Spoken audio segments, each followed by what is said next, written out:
रक्त बहाकर श्रृंगार करूं, खामोश यहाँ तलवार नहीं है, धरती है महाराणा की, हार यहाँ स्वीकार नहीं। जय हिंद दोस्तों, ऑनलाइन क्लासेज यूट्यूब चैनल में आपका हार्दिक स्वागत है। बेसिकली आज की जो क्लास होने वाली है ये एक इंट्रोडक्शन क्लास होने वाली है। देखिए, यह कंपटीशन की तैयारी करने वाले बच्चों के लिए बनाया गया चैनल है। इसमें हम पहले सब्जेक्ट वाइज पूरा डिटेल से कोर्स करवाएंगे। सबसे पहले हम दो सब्जेक्ट स्टार्ट करने वाले हैं, एक रीजनिंग एक साइंस। देखिए, इन दोनों में लगभग 2-2.5 महीने लग जाएंगे, 2 से 2.5 महीने लग जाएंगे। सबसे पहले हम स्टार्ट करने वाले हैं रीजनिंग। देखिए, रीजनिंग सभी ने सुन रखा है, रीजनिंग एक फुल मार्क्स स्कोरिंग सब्जेक्ट है। क्या सर सही में पूरे में से पूरे नंबर आते हैं इसमें? हाँ बच्चे, पूरे में से पूरे नंबर आते हैं। इसमें क्या करना होगा सर पूरे में से पूरे नंबर लाने के लिए? देखिए, किसी भी सब्जेक्ट में पूरे में से पूरे नंबर लाने हैं तो आपको उसकी डिटेल्स में बेसिक से पढ़ाई करनी पड़ेगी। अगर आपको उसकी बेसिक्स पता नहीं है तो आप पूरे में से पूरे नंबर नहीं ला सकते। देखिए, रीजनिंग होती है वो 3 टाइप्स की होती है। सबसे पहली होती है वर्बल रीजनिंग, सबसे पहली होती है वर्बल रीजनिंग। उसके बाद में है क्रिटिकल रीजनिंग, उसके बाद में है क्रिटिकल रीजनिंग, जिसको क्रिटिकल रीजनिंग को हम लॉजिकली रीजनिंग भी बोलते हैं। क्रिटिकल रीजनिंग को हम लॉजिकल रीजनिंग भी बोलते हैं, लॉजिकल रीजनिंग भी बोलते हैं। उसके बाद में है नॉन वर्बल रीजनिंग, उसके बाद में non verbal reasoning, non verbal reasoning. Sir non verbal reasoning में क्या आता है? देखिए, नॉन वर्बल रीजनिंग में आपने सुन रखा होगा कागज काटना, कागज काटना, कागज मोड़ना,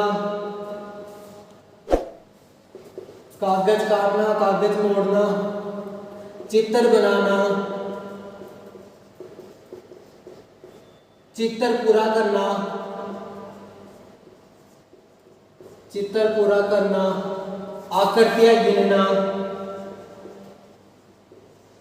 आकृतियां गिनना। देखिए, आकृतियां गिनने वालों में वो सभी टॉपिक्स आ जाएंगे। वर्ग कितने हैं, आयत कितने हैं, ट्रायंगल कितने हैं, समचतुर्भुज कितने हैं, वो सारे आ जाएंगे। क्रिटिकल लॉजिकल रीजनिंग क्या होता है? देखिए बच्चे, आजकल जो ट्रेंडिंग में टॉपिक चल रहा है वो यही है। रीजनिंग का सबसे फेवरेट टॉपिक यही है। एग्जामिनर आजकल इसी में से क्वेश्चन सबसे ज्यादा देता है। देखिए, पिछले 2-3 साल में सबसे ज्यादा जो क्वेश्चन आते हैं वो क्रिटिकल रीजनिंग में से ही आते हैं। पहले इसमें से सबसे कम क्वेश्चन आते थे, वर्तमान में सबसे ज्यादा आते हैं। इसमें कौन कौन से टॉपिक्स आते हैं? देखिए, इसमें टॉपिक्स आते हैं कथन निष्कर्ष, कथन निष्कर्ष, कथन निष्कर्ष हो गया, कार्यवाही हो गई, कार्यवाही हो गई, पूर्व धारणाएं हो गई। ये मैं टॉपिक्स के नाम लिख रहा हूं। पूर्व धारणाएं हो गई, तर्क हो गई, एक कारण प्रभाव हो गया। वर्बल रीजनिंग में कौन कौन से टॉपिक्स आते हैं? देखिए, वर्बल रीजनिंग के अंदर क्रम परीक्षण आता है, क्रम परीक्षण, क्रम परीक्षण,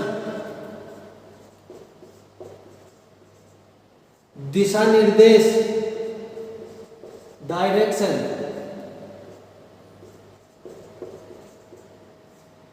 blood relation, coding decoding,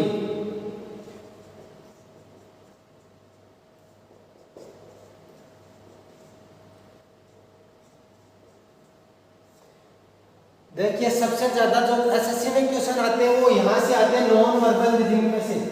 SSC का ये फेवरेट टॉपिक है, नॉन वर्बल रीजनिंग। एसएससी में सबसे ज्यादा क्वेश्चन यहीं से आते हैं। बैंकिंग में सबसे कम क्वेश्चन यहाँ से आते हैं, यहाँ से 0 क्वेश्चन के लगभग बराबर आते हैं। मान के चलिए यहाँ से बैंकिंग में क्वेश्चन आता ही नहीं है। बैंकिंग में क्वेश्चन इन 2 टॉपिक से आता है। एसएससी में सबसे ज्यादा जो क्वेश्चन आते हैं यहीं से आते हैं, चाहे वो कांस्टेबल का एग्जाम हो, चाहे वो आरएस का एग्जाम हो, चाहे वो एसएससी जीडी का हो, दिल्ली पुलिस का हो, किसी का भी हो, एसएससी में यहीं से सबसे ज्यादा क्वेश्चन आते हैं। और जो कांस्टेबल के एग्जाम में है वो कांस्टेबल में सारे ही टॉपिक्स आते हैं। देखिए, क्रिटिकल रीजनिंग में क्या होता है? क्रिटिकल रीजनिंग को हम लॉजिकल रीजनिंग भी बोला जाता है। देखिए, क्रिटिकल रीजनिंग है वो रेलवे में, कांस्टेबल में, पटवार में, आरएस में, सब में आता है ये, आजकल सबसे ज़्यादा पूछा जाने वाला है। और वर्बल रीजनिंग में सबसे ज़्यादा जो क्वेश्चन पूछे जाते हैं वो कोडिंग डिकोडिंग में से पूछे जाते हैं। हालांकि इनमें से भी पूछे जाते हैं, पर सबसे ज़्यादा जो पूछे जाते हैं वो कोडिंग डिकोडिंग में से पूछे जाते हैं। यदि आपको फुल स्कोर करना है तो आपको पूरा ही पढ़ना पड़ेगा और डिटेल में पढ़ना पड़ेगा। देखिए हम कैसे पढ़ाने वाले हैं। सबसे पहले हम वर्बल रीजनिंग को कंप्लीट करेंगे। वर्बल रीजनिंग के अंदर सबसे पहले मान लो हमने क्रम परीक्षण पढ़ाया, क्रम परीक्षण के पहले हम टाइप्स पढ़ेंगे, उसके बाद में हम क्रम परीक्षण में जितने भी पीछे के क्वेश्चंस आए हुए हैं वो पढ़ाएंगे। इन टाइप से रिलेटेड क्वेश्चन यहीं पे करवा देंगे। उसके बाद में हम विगत परीक्षा में पूछे गए प्रश्न करवाएंगे। उसके बाद में इसी टॉपिक की एक डाउट सॉल्विंग क्लास रखेंगे। उस डाउट सॉल्विंग क्लास में इस टॉपिक से रिलेटेड जितने भी आपके डाउट्स होंगे वो क्लियर करे जाएंगे। उसके बाद में हम स्टार्ट करने वाले हैं साइंस। देखिए साइंस के 3 पोर्शन है। एक हो गया बायोलॉजी, दूसरा हो गया फिजिक्स, तीसरा केमिस्ट्री। देखिए सबसे पहले मैं स्टार्ट करने वाला हूँ बायोलॉजी स्टार्ट करने वाला हूँ। उसके बाद में फिजिक्स स्टार्ट करनी है, केमिस्ट्री आप कमेंट्स बॉक्स में बता देना। उसके बाद में हम ये दोनों सब्जेक्ट हम लगभग 2 महीने या 2.5 महीने में कंप्लीट कर देंगे। देखिए इन दोनों सब्जेक्टों में यदि इतना ही कम पोर्शन कवर हो जाता है। देखिए रीजनिंग में यदि वर्बल रीजनिंग कंप्लीट हो जाती है उसके बाद में हम एक नया टॉपिक स्टार्ट कर देंगे। उसके बाद में हम एक नया सब्जेक्ट स्टार्ट कर देंगे। और इधर साइंस के अंदर एक बायोलॉजी हो जाती है, उसके बाद में एक नया टॉपिक स्टार्ट कर देंगे। मतलब इन दोनों का जो आधा पोर्शन हो जाएगा उसके बाद में हम एक सब्जेक्ट को ले लेंगे, चाहे वो इंडिया जीके हो, मैथ हो, जो भी हो। आप कमेंट में बता देना आपको कौन सा पढ़ना है। देखिए आज की ये क्लास थी, ये इंट्रोडक्शन क्लास थी। दोस्तों आज के लिए बस इतना ही। तब तक के लिए सभी को प्यार भरा नमस्कार। जय हिंद, जय भारत। Thank you.